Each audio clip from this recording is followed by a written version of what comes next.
Hello guys, so today I'm going to be planting these beautiful sedum over here. This is Sun Sparkler Firecracker. So it has this beautiful purple foliage and it has pink flowers. I'm not sure exactly when it blooms. Let's see.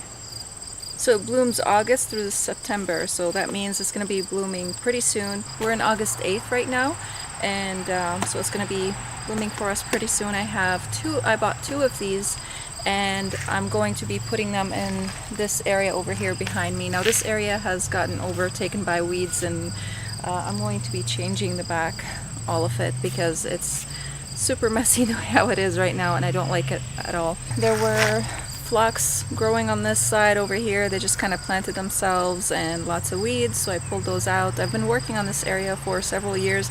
I'm constantly changing it, and now the weeds took over this side over here. It's full of crabgrass and everything, all sorts of weeds, and so I kind of leveled this area over here. I'll be showing you in a second, and I created kind of a terraced area, sort of like the steps that you see behind me. They are also full of weeds. I'll be taking care of that soon, hopefully. These sedums are zone 4 to 9, so they are hardy over here in our area. We are zone 5, and this was my plan for several years now, to plant sedum in this area. You can see these beautiful rudbeckia over here. They plant themselves, or black-eyed Susans, and they spread everywhere in our area, so I just kind of left them over here. They are a perennial also, so I'm going to be transplanting them in the fall and putting them on this side. But look at the color over here with the rudbeckia and this sedum. I think they play really nice together with the foliage and the yellow flowers and the green foliage with the purple foliage. I think they're super nice together. So this is the area that I'm talking about over here. When we first came, there were 2 hostas over here and tons of weeds and grass in the back and all sorts of stuff. It was not pretty. So I've been trying to kind of play around with it for years, and I think I finally sort of made up my mind of what I want in here. So I created this terraced area over here because it was kind of a slope, and I thought it would work better with the stairs if I created it this way. And I was thinking of planting these black-eyed Susans right at the top, this top level over here, right over the sedums. So you'll have black-eyed Susans over here at this middle level, and these sedums down at the bottom. I'm thinking of having some purple flowers at the top. I'm not sure what, maybe some lupins, but I think lupins bloom in the spring, so maybe not lupins, maybe something else. I have lavender in the back, but I keep struggling with it. It keeps dying. I think it's just because I'm not giving it enough water. This area is kind of left on its own. I will eventually be putting in irrigation, and I also gave the lavender some fertilizer this summer, so it's doing a little better, but it does need water. It's not like people tell you that lavender doesn't need any water. It's not true. It does need water. Even though we are in a moist environment, I still have to water it. If I don't, it dies. And if I don't fertilize it, it also struggles and it doesn't do very well.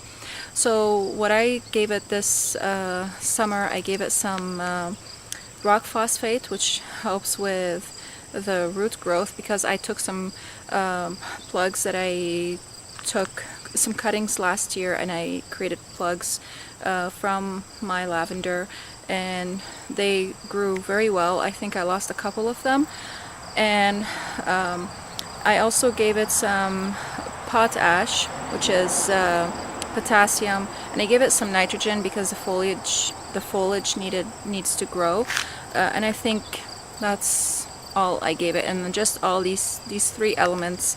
And I've noticed after I gave it this type of fertilizer, it's doing much better, and it put on a lot of growth, and it started flowering also. Even the little plugs, they were this little, and then they grew like this big after I fertilized it.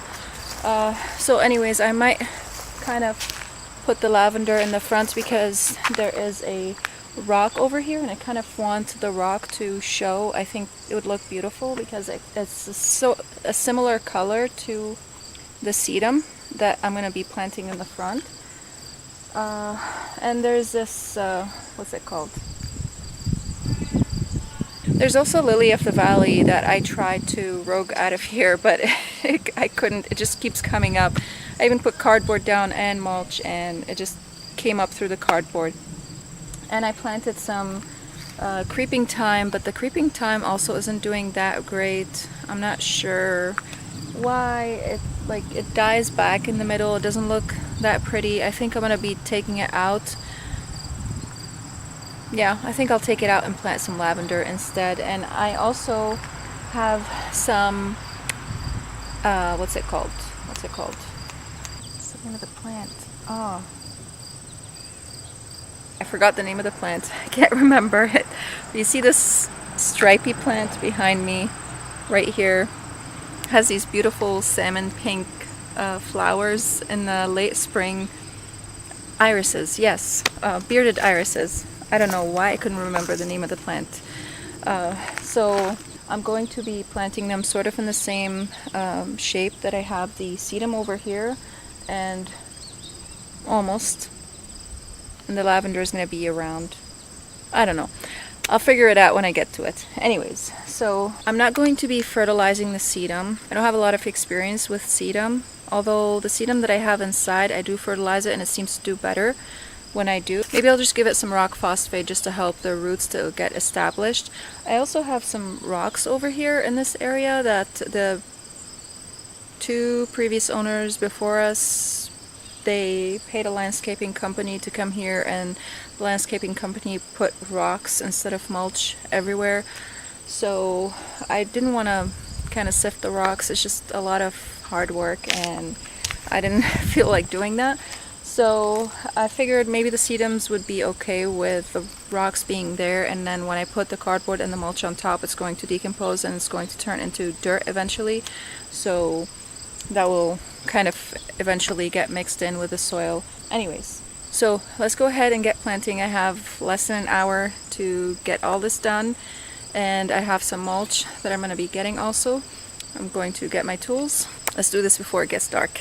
Okay, so I was thinking about it. I thought if I treat the sedum the same way I treat the lavender, it might do well. I'm going to experiment with it and see if it's going to flop or if it's going to do well. I think that they'll be okay. They are short growing sedum anyways. I don't think I'm going to have a problem with that. So I have some bone meal here with me. That's going to help with the flowers. It has phosphate and calcium, so it's going to help both with the root production and with the flower production, and it's also going to help with the cell structure as well. And also I have some potash, and potash is potassium, and potassium also is responsible for the cell, for the I think, if I'm not wrong, I think it is responsible for the cell membrane, so that's going to create a stronger cell in the plant itself, stronger cells in the plant. I can feel rain coming pretty soon, so I better hurry. And some extra rock phosphate. So that's also going to help with the root production. So I'm going to be putting these in the holes wherever I plant the sedum.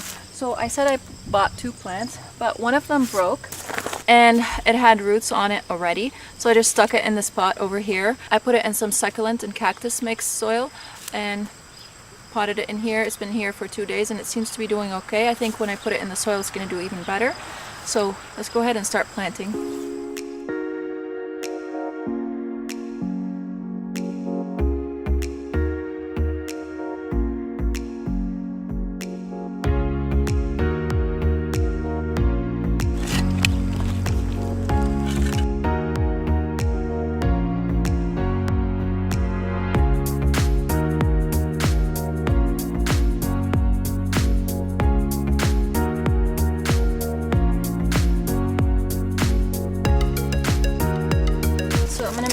In with the soil. Oh boy, lots of roots that I don't want. I'm going to be putting cardboard in here, but not right now because I think it's gonna rain and I'm not sure I'm gonna have the time to do that. Okay, I'm gonna try my best to not break this. Let's see. And I want to put it maybe not directly at soil level because I'm also going to be putting mulch and I don't want it to drown.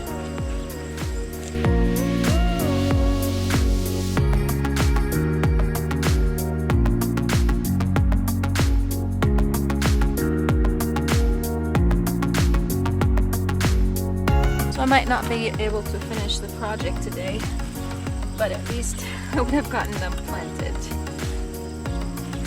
They are so delicate. Hopefully I won't hurt them. This one is down. I'm not going to water anything because it's going to rain very soon, and the soil is sort of moist, and sedum doesn't like tons of water.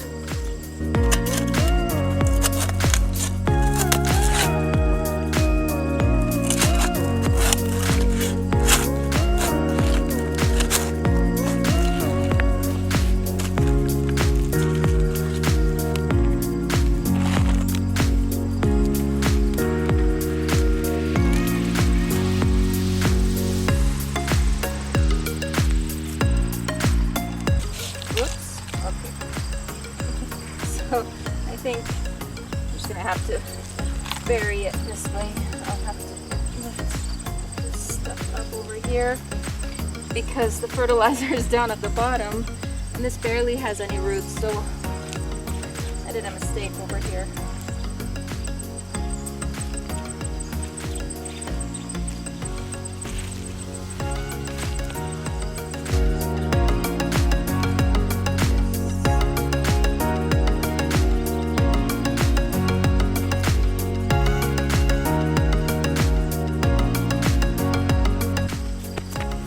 Work.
This is how everything looks like. I will be moving this blueberry and you can see all the weeds that I have to tackle over here. I mean, I did this side. I still have all that side. But I'll get to it. So I have to move the blueberry out of here. Eventually I'm going to be planting it somewhere else in the fall. This has been in this pot for, oh my goodness, I don't know, like 10 years or more. And the deer keep coming and chewing on it, so it never really got the chance to grow big. And this is all the phlox that I took out of here. And the irises, hopefully the irises won't rot, I'm hoping. So I better hurry. It's gonna rain in like 5 seconds. So again, imagine just the black-eyed Susan over here at the top and something purple over here, not sure what, and the irises also, and some fall bulbs eventually in here. This one in the middle is eventually going to grow and be just as beautiful as these two over here. Let me pick a different angle. So I guess this video is going to be short and sweet, and I want to thank you guys so much for watching, and I have plenty of other videos for you to watch. I'll be leaving them for you guys over here on this side, and you can go ahead and watch. If you are new here, please don't forget to hit that subscribe button and the like if you like this video. Thank you so much for watching again, and I'll see you again in the next episode. Bye.